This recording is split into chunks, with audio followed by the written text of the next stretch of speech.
네, 안녕하십니까 기자분들. 비서실장 주재 수석 보좌관 회의 모두 발언 부대변인 브리핑을 시작하겠습니다. 대통령실 부대변인 전운수입니다. 오늘 점심시간에 비서실장 주재로 진행된 비수보 회의와 관련한 브리핑을 진행하겠습니다. 강훈식 비서실장은 추석 연휴 전력 초과 공급으로 인한 정전이 발생하지 않도록 철저한 대비를 당부했습니다. 올해 추석 연휴는 최대 10일간 장기간 연휴로 역대 최저 수준의 전력 수요가 전망됩니다. 국가전력망에 흐르는 전기는 수요에 비해 공급이 부족해도 문제지만 공급이 넘쳐도 블랙아웃이 발생할 수 있습니다. 이에 강훈식 비서실장은 전력당국은 사전에 면밀한 계획 수립과 철저한 현장 점검을 통해 국민들이 걱정 없이 추석 연휴를 보낼 수 있도록 대비해야 한다고 강조했습니다. 또한 재생에너지가 주력 전원 역할을 하는 변화된 환경에서도 우리 국민과 기업이 정전 걱정 없이 일상을 유지할 수 있도록 배터리 기반 ESS를 신속히 확충하는 등 전력 수급 안정화를 위한 근본적인 대책도 마련하라고 지시했습니다. 또한 강훈식 비서실장은 젠트리피케이션 방지 방안으로 소상공인 내각의 각기 사업 등에 대하여 검토를 지시했습니다. 새로운 볼거리와 먹거리를 제공하여 관광객, 방문객을 끌어들이고 서울 경리단길, 전주, 한옥마을 등 지역 소상공인의 수입 증대로 이어지고 있기도 합니다. 다만 한편에서는 상권 활성화가 임대료 상승을 자극하고 가성비 하락, 기존 소상공인의 이탈을 거쳐 상권이 다시 침체로 연결되는 이른바 젠트리피케이션을 걱정하는 목소리가 있는 것도 사실입니다.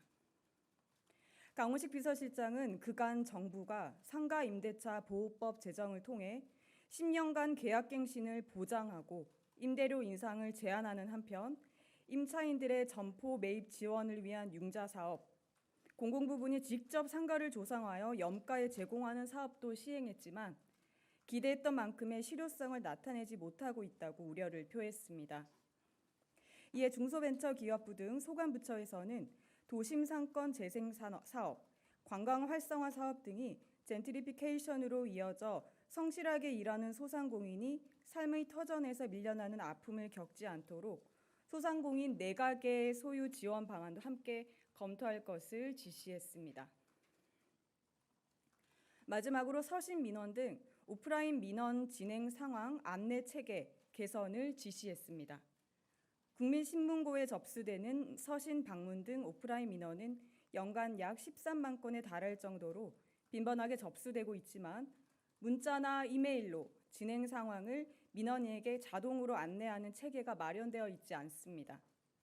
강훈식 비서실장은 민원은 단순한 서류가 아니라 누군가의 절실한 사정이 담긴 목소리라며 그 목소리가 어디까지 전달되었는지 어떻게 다뤄지고 있는지 안내하는 것은 행정의 투명성만이 아니라 사람을 안심시키는 배려라고 했습니다.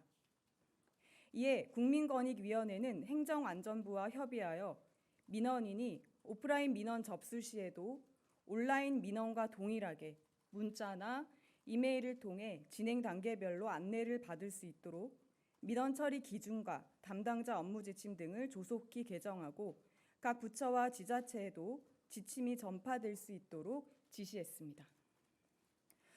그리고 그 오전에 브리핑이 계속 이어졌었는데 핵심 규제 합리화 전략회의가 곧 개최됩니다. 산업이나 민생 현장에서 오랜 기간 복잡하게 다양한 영역에서 얽혀있는 거미줄 같은 규제들을 과감히 해소하고자 대통령실에서도 총 출동했습니다. KTV 국민방송으로 생중계되니 국민 여러분께서는 잘 지켜봐 주시기 바랍니다. 이상입니다. 죄송합니다. 너무 뛰어왔습니다. 네, 혹시 질의 있으신가요? 네, 기자님.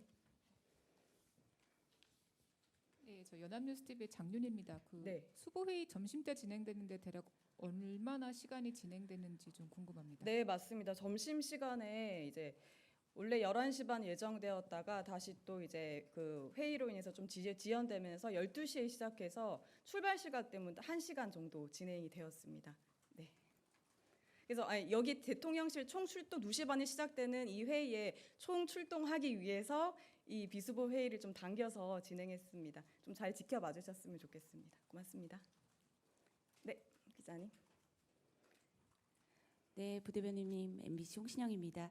그 말씀하셨던 것 중에 소상공인의 내각의 소유 지원 방안이라고 하셨는데 이게 네, 어떤 정부에서 어떤 지원 방안을 하는 건지 네, 여기 설명을 좀 해주셨으면 좋겠고요. 네. 또 하나는 민원이 온라인 민원과 동시에 문자나 이메일을 통해서 진행 과정을 안내하신다고 했는데 네. 이게 그럼 시스템으로 정리화가 되는 건지 그 사람이 한다는 건지 그게 좀 궁금합니다. 네, 알겠습니다.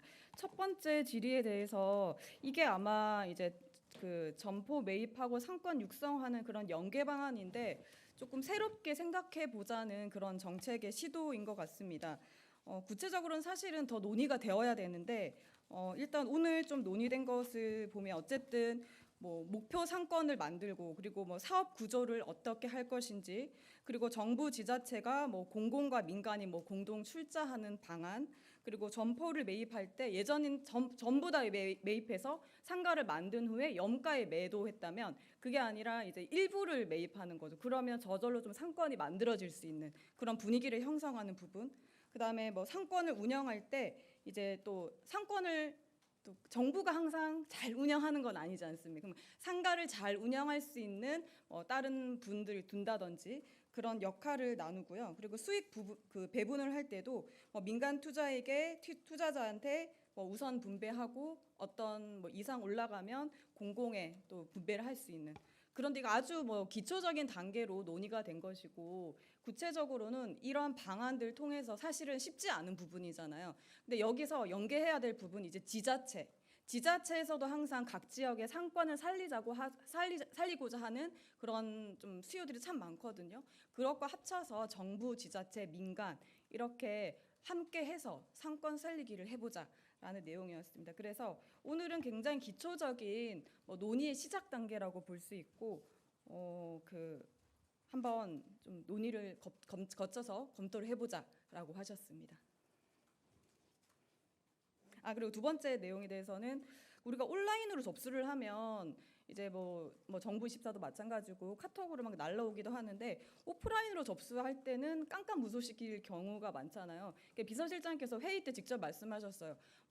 한 번이면 해결될 수 있는 민원이 7단계를 거쳐서 돌아와서 겨우 해결되더라. 그래서 그런 부분들을 예시로 설명하시면서 우리가 오프라인으로 접수한 분들을 위해서도 온라인 접수에 버금가는 그런 서비스를 제공하자. 그런 말씀을 하셨습니다. 저희도 참 공감하는 내용이었습니다.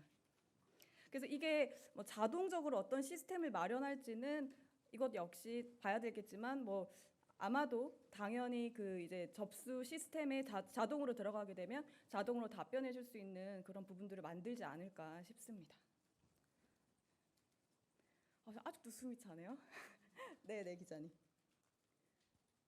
예, 매일경제 성소리입니다. 네. 다른 거 한번 여쭤보고 싶은데 오전에 임명장 수여식이 있어가지고요. 네. 이제 이걸 계기로 이제 취임 이제 100여일 만에 이재명 정부 1기 내각이 완성됐다는 평가가 있는데요. 여기에 대해서 대통령님께서 따로 말씀하시거나 아니면 이제 그 임명장 수여식에서 환담하시면서 네. 특별히 좀 말씀 주신 거 있으신 게 있으실까요? 네, 맞습니다. 그 수여식 때 제가 그 배석을 하지 않고 바로 또 회의가 이어지면서 내용을 확인하지 못했는데 확인해가지고 나중에 말씀드릴 수 있도록 하겠습니다, 기자님. 또 혹시 질의 있으실까요?